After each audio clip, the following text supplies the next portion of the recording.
खुशामदीद, मेरा नाम है वकास हबीब राना, मुझे देख पा रहे हैं मेरे यूट्यूब चैनल पर। नाज़रीन, सबसे पहले चैनल को सब्सक्राइब कर लें, बेल आइकन को दबा लें। मामला ये है कि इमरान खान जीत गया है और एस्टेब्लिशमेंट हार गई है। केपी असम्बली में इमरान खान ने अपनी मर्जी का वज़ीर आला नामज़द करा कर और उसको अपॉइंट भी करा लिया है। ये बहुत बड़ी जीत है इमरान खान की, और इमरान खान ने ये जो चाल चली, इसको आप चाल कह लें या स्ट्रैटेजी कह लें या टैक्टिक कह लें, that has worked in his favour. देखें, जब आप जेल में कैद हैं तो आप मुख्तलिफ चीज़ें करते हैं मुख्तलिफ मकासद हासिल करने के लिए। अब अली मीन गंडापुर को इमरान खान ने बनाया था सीएम। ऑब्वियसली इमरान खान ने सोचा होगा कि ये तगड़ा आदमी है, मेरा लॉयलिस्ट है, मुझे धोखा नहीं देगा, ये सारा कुछ सोचा होगा। लेकिन बल वो डिलीवर नहीं कर सका जो इमरान खान उससे चाहता था अली मीन गंडापुर से। अब ये जो है सुहेल अफरीदी साहब, इनको अपॉइंट किया। उसके बाद देखें, एक फेडरल मिनिस्टर ने, इंफॉर्मेशन मिनिस्टर ने प्रेस कॉन्फ्रेंस की और उसने कहा जी ये तो बंदा ही गलत है, ये है, वो है, तालिबान का हमायती है, इसको हम बनने नहीं देंगे, ये इसको नहीं बनना चाहिए, वगैरह वगैरह वगैरह। फिर डीजी एएसपीआर ने एक प्रेस कॉन्फ्रेंस की, उसमें उन्होंने उस बंदे के बारे में मतलब डायरेक्टली नहीं कहा, बट उन्होंने कहा कि ये इस तरह के मामला नहीं हो सकते कि आप सूबे में उसको सियासत करें इस मामले पर, वगैरह वगैरह वगैरह। अच्छा, उसके बावजूद वो साहब जो है वो सीएम बन गए। अब ना तो ऑपोजिशन कुछ कर सकी, ना एस्टेब्लिशमेंट कुछ कर सकी, ना हुकूमत कुछ कर सकी। तो ये दैट्स अ ह्यूज अचीवमेंट। और फिर ये इसमें आप देखेंगे कल का जो दिन था उसमें जुनैद अकबर की सरबराही में पीटीआई के बहुत सारे जो लोग थे वो मुख्तलिफ सियासी पार्टियों को जाके मिले। मैंने जिस तरह आपको बताया था कि वो नून लीग के वफ्द को मिले, वो मौलाना के वफ्द को गालिबन मिले, और वो पीपल्स पार्टी के फैसल करीम कुंडी के गवर्नर के पास भी गए। तो उन्होंने अपनी कैनवसिंग की, एक पॉलिटिकल एक्टिविटी थी, वो अपने आप को उन्होंने मेक श्योर किया कि वो कोई चीज़ रहने ना दें जिससे कि वो बाद में कोई प्रॉब्लम हो। उन्होंने अपने तौर पे ये सारा मामला किया। अच्छा, अब देखिए, प्रॉब्लम ये थी कि इतना बड़ा इशू कि जी ये बंदा है, तालिबान का सपोर्टर है, ये आखिर तो हम सूबे में ये कर देगा, वो कर देगा, चलने नहीं देगा, वगैरह वगैरह वगैरह। उसके बावजूद जो ओपोजिशन थी और जो एस्टेब्लिशमेंट है और बाकी जो मामलात हैं वो कुछ नहीं कर सके, वो उसको रोक नहीं सके। और ये मैंने आपको पहले ही बताया था, मैंने वीडियो में ये चीज़ बता दी थी कुछ दिन पहले कि इनको रोकना बहुत मुश्किल है। सुहेल अफरीदी ही चीफ मिनिस्टर बनेंगे, और ना तो 20-22 लोग तोड़े जाएंगे, और बाकी भी जो मामलात है वो नहीं कर पाएगी। इनको नहीं रोका जा सकता, ये ही चीफ मिनिस्टर बनेंगे। ये मैंने आपको पहले ही बात बता दी थी। अच्छा, अब मामला ये है कि ये तो हो गया, अब आगे क्या? तो चीफ मिनिस्टर ने जो अपनी तकरीर की उसमें से हमें कुछ झलकियाँ उसकी नज़र आती हैं। उन्होंने कहा जी इमरान खान को रिहा करवाऊँगा। उन्होंने कहा जी ये मेरी प्रायोरिटी है, ये मैं करूँगा। और उन्होंने इमरान खान को रिहा कराने की बात की। अब वो कैसे रिहा करवाएँगे? ज़ाहिर-सी बात है कि उन्होंने कहा कि जी मैं जिसको एजिटेशन कहते हैं, उसका जो है वो चैंपियन हूँ, एहतजाज का या एहतजाजी सियासत का चैंपियन हूँ। तो ज़ाहिर बात है कि फिर वो एहतजाज करेंगे सूबे में, और वो अपना इस्लामाबाद पे जो अली मीन गंडापुर से एक्सपेक्टेशंस थी कि वो आएँगे और यहाँ पर डिसरप्ट करेंगे, एहतजाज करेंगे, और वो नहीं उस तरह वो कर सके। हालाँकि किया उस बेचारे ने भी, लेकिन uh, that was not up to Imran Khan's expectations. तो अब ये सुहेल अफरीदी को वो करना पड़ेगा। अब ये देखते हैं कि सुहेल अफरीदी उसमें क्या करते हैं, कैसे करते हैं, क्या ऐसी अलग चीज़ करते हैं जो अली मीन गंडापुर नहीं कर सके। इसमें मैं आपको एक इंटरेस्टिंग बात बता दूँ जो कि काफ़ी जिसके बारे में बात की जा रही है, अब पेशावर के जर्नलिस्ट भी इसका ज़िक्र कर रहे हैं, वो ये है कि जी जो आखिरी मीटिंग हुई अली मीन गंडापुर की इमरान खान से, उसमें गालिबन इमरान खान ने अली बिन गंडापुर को ये सजेस्ट किया था कि why don't you use KP police, जो आप एहतजाज करते हो, या जो पेशावर में भी जलसा हुआ वो इस तरह कामयाब नहीं हो सका, तो आप जो पुलिस के एहलकार हैं उनको क्यों नहीं इस्तेमाल करते हो? जो आप लाहौर पर, सॉरी इस्लामाबाद पर जब आते हो तो उनको लेकर आओ, वो आकर लड़ें या वो एहतजाज करें या वो उनको यूज़ करो। तो अली बिन गंडापुर ने कहा कि जी मैं ये नहीं कर सकता, ये नहीं हो सकता, या इस तरह कुछ ना। तो इमरान खान ने कहा चलो फिर घर जाओ। तो अब सुहेल अफरीदी क्या वो कर पाएँगे? Will he be able to use police? क्योंकि जो आईजी पुलिस हैं वो मतलब ज़ुल्फ़िकार हमीद साहब पंजाब से गए हैं, वो स्पेशल ब्रांच में थे, वो सीसीडी या स्पेशल ब्रांच में थे वो। तो वो एस्टेब्लिशमेंट के कितने करीब हैं, वो एस्टेब्लिशमेंट की या फेडरल की सुनेंगे या सुहेल अफरीदी की सुनेंगे? तो ये एक इंटरेस्टिंग बात होगी, क्या उनको यूज़ किया जाएगा? इस काम के लिए, इमरान खान को छुड़वाने के लिए। बात है इमरान खान को छुड़वाने की, बात ये हुई कि सुहेल अफरीदी कैसे छुड़वाएगा इमरान खान को, तो ये एक इंटरेस्टिंग एस्पेक्ट है।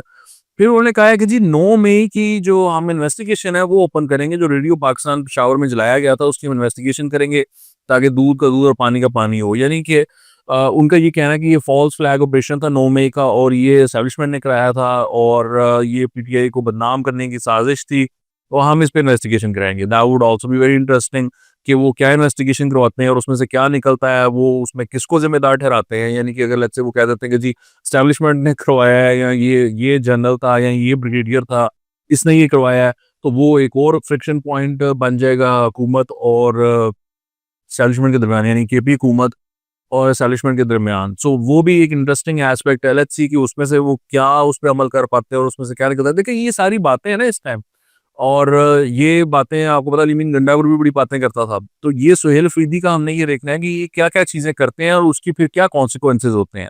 तो ओनली टाइम विल टेल कि ये चीज़ें किस तरह शेप अप होती हैं या किस तरह हेल्प करती हैं इमरान खान को बाहर आने में। उस पे भी मैं एक थोड़ी-सी डिटेल में कमेंट करूँगा, बट लेटर।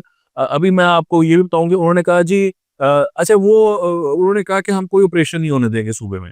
उन्होंने कहा कोई आर्मी ऑपरेशन नहीं हम सूबे में होने देंगे। अगेन वो अलीमीन गंडापुर भी यही कहते थे, इमरान खान की भी यही लाइन है कि वो कोई ऑपरेशन नहीं होना चाहिए।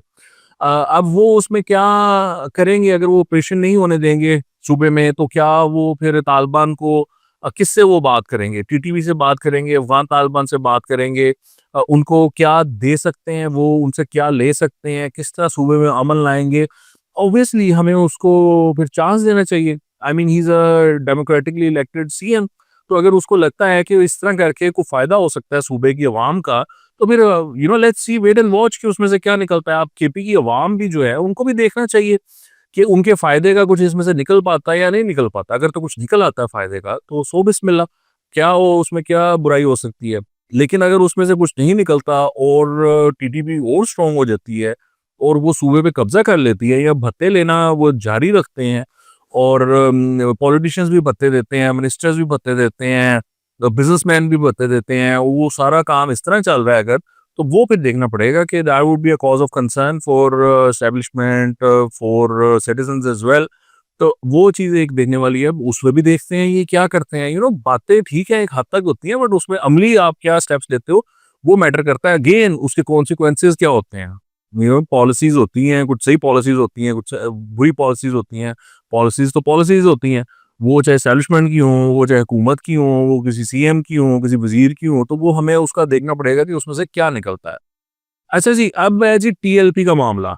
टीएलपी ने एक लॉन्ग मार्च अनाउंस किया इज़राइल के खिलाफ, और पता नहीं किस काम के लिए अनाउंस किया। बहरहाल जी वो यहाँ पर लाहौर में उनको बड़ी रेजिस्टेंस हुई। उनका जो यहाँ पर सेंटर है वहाँ पर पुलिस ने उसको चारों तरफ से घेर लिया, चलने नहीं दिया, उनकी गिरफ्तारियाँ हुई, ये वो मार कुटाई सारा कुछ। उसके बाद जी समहाउ वो चल पड़े। वो चल पड़े और फिर वो मुरीद के जाके रुक गए। क्या बताया जा रहा है कि जी वहाँ पर वो कोई मुज़ाकरात होने थे, वो मुज़ाकरात के लिए रुक गए, मुज़ाकरात नहीं हुए। फिर खबर आई सुबह कि जी उनको उनका जो वो सारा लॉन्ग मार्च था, उसको तितर-बितर कर दिया गया, गिरफ्तारियाँ हो गई हैं। वो जो साद रिज़वी साहब हैं और उनके भाई ओन रिज़वी, उनको गिरफ्तार कर लिया गया है। प लोगों ने बड़ी वो बातें फैलाई कि जी उनको गोलियाँ लगी हुई हैं, ज़ख्मी हैं साद रिज़वी को, लेकिन ऐसा कोई मामला नहीं है। वो पुलिस की तहवील में हैं, ठीक-ठाक हैं। आई थिंक उनको कुछ छोटी-मोटी कोई इंजरी आई हो तो आई हो, पर वो कोई बुलेट वो वुंड नहीं है एज़ सच। तो ये वो सिचुएशन उसकी बनी है।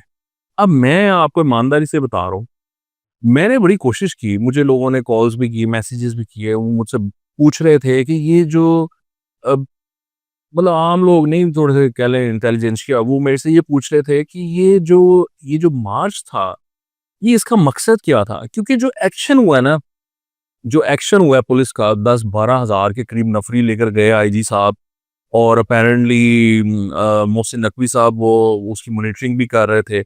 कह रहे हैं जी आईजी इस्लामाबाद भी वहाँ पर थे, आई डोंट नो वहाँ पर थे या नहीं थे, या सिर्फ इस्लामाबाद से कोई नफरी लेकर आए हैं, इस तरह का कोई मामला था। अब बहुत बड़ा ऑपरेशन हुआ है, तो जब ये इस तरह का ऑपरेशन हो गया है, तो एक बात तो पक्की हो गई, वो ये थी कि एजेंसियाँ नहीं है इसके पीछे। समझ रहे हैं आप? जब एजेंसियाँ होती हैं ना, तो प्यार मोहब्बत से मामला तय हो जाता है, जैसे पहले होते रहे हैं। वो ऐसे जफ्फियाँ-जफ्फियाँ डाल के मुज़ाकरात होते हैं, मुफ्ती मुनीब आ जाते हैं, वो फिर मुज़ाकरात करते हैं। एस्टेब्लिशमेंट बचा लेती है ना, अगर एस्टेब्लिशमेंट ने निकाला हो बंदे को, फिर वो उसको बचा भी लेती है, उसके खिलाफ एक्शन भी नहीं होने देती। इमरान खान के दौर में ऐसे ही हुआ था, वो इमरान खान ने कहा इनको तुन दो, तो वो तुनने की जब बारी आई तो पुलिस आगे को गई, तो पीछे पुलिस ने मुड़ के देखा तो रेंजर्स ही गायब हो गई। जिसके बुनियाद पे पुलिस आगे गई थी, वो रेंजर्स ही गायब हो गई। तो इस तरह होता है फिर। तो ये बात तो तय हो गई कि इसके पीछे एस्टेब्लिशमेंट नहीं है। अब अगर एस्टेब्लिशमेंट नहीं है, तो फिर ये लोग क्यों निकले? जो बात है ना जी, वो ये है, मतलब हम एज़ सहाफ़ी हमारा काम ये होता है, हम पीछे की खबर देखते हैं कि यार ये क्यों क्यों कर रहे हैं ये? ये जो जो सामने वाली होती है ना कि जी वो इज़राइल के लिए और इसके लिए और उसके लिए, वो बातें होती हैं। पीछे असल मामला चल रहा होता है। अब मैंने जो सिक्योरिटीज़ रहे हैं उनसे भी बात की, जो हमारी मतलब मेन एजेंसीज़ हैं, मैंने उन लोगों से भी पूछा कि भाईजान आपका तो हाथ नहीं लग रहा है इसमें, तो ये क्यों चले? अच्छा, वो उन्होंने भी आयम-आयशाएँ, कोई इतनी वो क्लियर बात नहीं की। फिर मैंने पुलिस के ज़राए से भी वो मतलब स्टैट्स वगैरह और ये इतने ज़ख्मी हो गए, ये वो सारा मामला है। और वही जो ये पुरतशद्दद जत्था और मज़हबी और सियासी जमात ये वो ना। मैंने कुछ सहाफ़ियों से पूछा, जो कि काफ़ी करीब हैं टीएलपी के करीब, मतलब उनको कवर करते हैं। तो उनका भी कोई उसमें क्लियर स्टांस नहीं था, पर वो कह रहे थे कि ये ऐसा लगता है कि ये मिसकैलकुलेशन हुई है साद रिज़वी से, कि उन्होंने गवर्नमेंट को और जो टाइमिंग है, वो इसको समझ नहीं सके। ये गलत उनका डिसीजन था और उन्होंने अंडर एस्टिमेट किया है इस गवर्नमेंट को, और जो टाइमिंग उन्होंने चुनी है, वो बिल्कुल भी मौज़ूद नहीं थी इसके लिए। फिर यू नो मैंने कुछ और भी जो सिविल एजेंसीज़ होती हैं इंटेलिजेंस की, मैंने उधर के लोगों से भी पूछने की कोशिश की है, कुछ निकल आए इसमें से कोई बात ऐसी।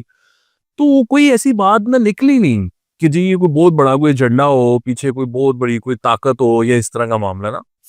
तो अ, वो फरहान वेग साहब हैं, जो कि पीटीआई के साथ काफ़ी अर्सा उन्होंने गुज़ारा है। तो उन्होंने एक बड़ी इंटरेस्टिंग लॉजिक दी। उन्होंने कहा कि पीटीआई वालों ने जब से ये पीस डील हुई है, और वो आपको याद है कि ट्रंप ने 20 पॉइंट्स का जब वो अनाउंसमेंट की थी, और वो शमा जुनेजो का मामला चल रहा था एक, कि वो इज़राइल की सपोर्टर है, उधर से वो 20 पॉइंट्स आ गए थे और कहा जा रहा था कि ये टू स्टेट सॉल्यूशन नहीं है, पाकिस्तान ने वो सौदा कर लिया है, इज़राइल को तस्लीम कर लिया है, ये वो ना। तो फरहान साहब ने ये उनकी ये ऑब्जर्वेशन थी कि पीटीआई वालों ने बहुत प्रेशराइज़ किया साद रिज़वी को, कि पाकिस्तान ने इज़राइल को मान लिया है, तो तुमने क्या किया? तुम निकले नहीं, तुम बिक गए हो, ये वो ना, इस तरह उसको पंप किया। तो और वो रेलेवेंट भी नहीं काफ़ी अरसे से थे साद रिज़वी साहब, उनका कोई कोई एहतजाज या कोई उनकी रेलेवेंसी भी नहीं थी पॉलिटिक्स में। तो उन्होंने क्या, उस प्रेशर में वो बाहर निकले कि जी ये मेरे पे ये तोहमत लगा रहे हैं कि मैं इनके साथ मिला हुआ हूँ, तो मैं इनके खिलाफ निकलूंगा।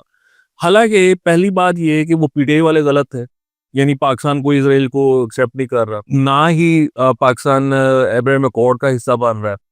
तो वो एक गलत खबर की बुनियाद पे साद रिजवी साहब को पंप किया। तो साद रिजवी साहब का निकलना इसके रिएक्शन में, it doesn't make sense, because वो वाला मामला है ही नहीं। दूसरी तरफ ये हुआ कि वो हमास ने उसको एक्सेप्ट कर लिया उन पॉइंट्स को, और उन्होंने कुछ काउंटर अपनी सजेशंस दी। बहरहाल जी वहाँ पर इस टाइम की जो प्रिजनर्स हैं वो स्वैप हो गए हैं, इसराइल के प्रिजनर्स आ गए हैं, और फ़लस्तीनियन प्रिजनर्स भी वापस आ गए हैं इसराइल से। तो वो चल रहा है वहाँ पर। अब उस पर साद रिज़वी का निकलना एक अजीब-सी बात थी, इट डज़न्ट मेक सेंस। तो मैं तो इसकी तलाश में लगा रहा, लेकिन ये थ्योरीज़ मेरे तो सामने आई हैं। फवाद चौधरी साहब ने एक ट्वीट किया, उन्होंने कहा जी इनके जो फाइनेंसियर्स हैं, उनके खिलाफ एक्शन होना चाहिए। उन्होंने बताया कि जी पिंडी, इस्लामाबाद, कराची, लाहौर और पता नहीं कौन-कौन से शहरों में इनके फाइनेंसियर्स हैं टीएलपी के, तो उनको पकड़ना चाहिए। तो ये एक ऐसा मामला लगता है कि जो फरहान विक साहब का पॉइंट ऑफ व्यू है, I think that makes a lot of sense. At the same time जिन रिपोर्टर से मेरी बात हुई, उनका जो कहना है कि टीएलपी ने, साद रिजवी ने, लीडरशिप ने अंडर एस्टिमेट किया इस गवर्नमेंट को, और टाइमिंग उनकी ठीक नहीं थी। मोटिव्स उनके जो भी हों, बट उन्होंने एक गलत डिसीजन लिया ये करने का। तो अब उधर हुआ ये है कि एक एसएचओ साहब हैं शहजाद साहब, फैक्ट्री एरिया शेखुपुरा से उनका ताल्लुक था, उधर पुलिस स्टेशन में वो तैनात थे। एसएचओ थे, यंग आदमी है शहजाद, और उसकी डेथ हो गई। He was an inspector. तो उसकी उसकी शहादत हो गई है। उसको इन्होंने बड़ा बेईमाना तौर पे मारा है। बताया जाता है कि वो एपीसी में था, जो आर्मर्ड व्हीकल होती है उसमें वो मौजूद थे, और उसमें से निकाल कर उनको गोलियां मारी गई हैं। बताया जा रहा है कि इट्स ब्रूटल। तो वो वाला मामला हुआ है। बाकी जो नंबर्स आए हैं पुलिस की तरफ से वो ये हैं कि एक पुलिस वाला शहीद है, 48 जख्मी हैं, जिनमें से 17 गोली लगने से जख्मी है। 17 पुलिस वालों को गोलियां लगी हैं। और टीएलबी मुजाहिरीन जिनकी डेथ हुई है वो 3 है, as per police, Punjab police.